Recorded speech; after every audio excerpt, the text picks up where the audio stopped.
Цөлжилт газрын дороотолтой тэмцэх нэгдсэн үндэсний байгууллагын конвенцийн талуудын 17 дугаар баг хурал эхлэхэд 57 хоног үлдлээ. Ирэх 8 дугаар сард Улаанбаатар хотод зохион байгуулагдах уг арга хэмжээнд дэлхийн 190 гаруй орны төлөөлөгчид оролцох юм.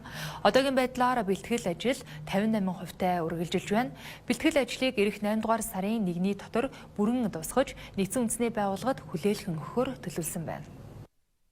Дэлхийн 190 гаруй орны төлөөлөгчдийг нэгд ор цуглуулах COP17 баг хурал ирэх 8 дугаар сарын 17-оос 28-ны өдрүүдэд болно. Олон улсын энэхүү арга хэмжээнд 8-аас 10,000 орчим зочид төлөөлөгчид оролцох урьдчилсан тооцоо гарчээ. Хурлаар цөлжилт, ган гачиг, газрын дороотолд экосистемийн нөхөн сэргэлт зэрэг дэлхийн нийтийн өмнө тулгамдсан асуудлуудыг хилэлцэх юм а. Монгол улсын нийт газар нутгийн 76.9% нь цөлжилт, газрын дороотолд өртөөд байгаа нь энэ асуудал манай улсын хувьд онцгой ач холбогдолтойг харуулж байна. Дэлхийн бүх улс оронд Монгол улсыг сурталчилна нэгт.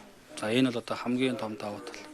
Нөгөө талаар дэлхийн бүх улс орн дэлхийн нийтээр энэ уур амьсгалын өөрчлөлтөд за энэ одоо дэлхийн дулаарлын асуудал, за хүлэмжийн ялгарлын асуудал, за тэгээд бүх одоо ногоон эдийн засаг руу шилжчихсэн, ногоон зах зээл, ногоон бизнес руу шилжиж байгаа энэ үед бол Монгол улс энэ цөлжилтийн эсрэг, энэ ган зодын эсрэг, бэлчээрийн дороотлын эсрэг ямар одоо санаачлаад дэвшүүлж байгаа юм бэ? Энэ чиглэлээр цаашдаа төр засаг нь яаж анхаарч байгаа юм бэ?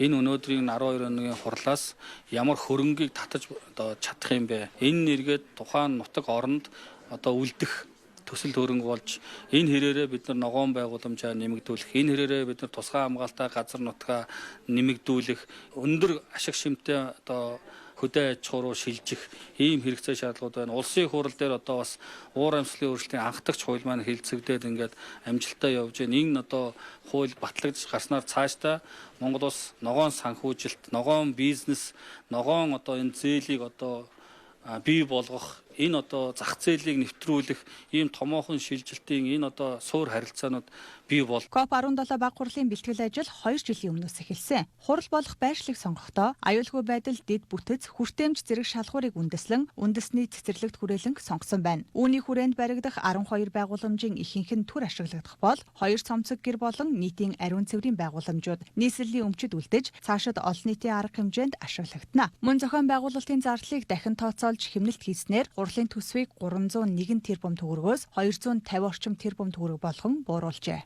Монгол Улсын тухай хуулийн дээр 2025, 26, 27 оныг дамнуулаад COP17 хурлыг зохион байгуулах зорилгоос 301 орчим тэрбум төгрөгийг тавьсан байгаа. За өнөөдрийн байдлаар бол 50 орчим тэрбум төгрөгийг хэмжсэн байгаа. Цаашлаад ер нь хэмнэх боломжууд юу өнөдгийг харж байгаа. За мэдээж энэ төслийн тухайн улсын төсвийн тухай хуулийн дээр оруулж ирэхдээ зарим нэг ажлуудыг бас тооцож оруулаагүй ажлууд зөндөө гарч байгаа. За энийг нь бол бид нар хувийн хвшил болон хандив тусламжаар шийдэх, олон улсын байгууллагуудаар шийдэх байдлаар бол ингээд харилцаад хийгээд явж байна гэж ойлгож байна. Одоогийн байдлаар цөлжилттэй тэмцэх чиглэлээр хэрэгжүүлэх 100 орчим төсөл хөтөлбөрийн санал ирээд байгаа бөгөөд цаашид ч гэсэн шин саналуудыг хүлээн авахд нээлттэй гэдгийг хэлж байна. Түүнчлэн COP17 хурлыг зохион байгуулаад л ажил дуусахгүй юм. Тодорхойлбол Монгол улс 2026-аас 2028 онд энэ чиглэлээр манлайлагч орны үүргийг гүйцэтгэж цөлжилттэй тэмцэх асуудлаарх олон улсын хамтын ажиллагаа санаачлагыг үргэлжлүүлэн ахалж ажиллах юм. Мөн энэхүү хурал нь байгаль орчны салбар дахь хамтын ажиллагааг өргөжүүлэхээс гадна аялал жуулчлал, үйлчилгээний салбарт эдийн засгийн тодорхой үр өгөөж авчрах ач холбогдолтой гэж үзэж байна.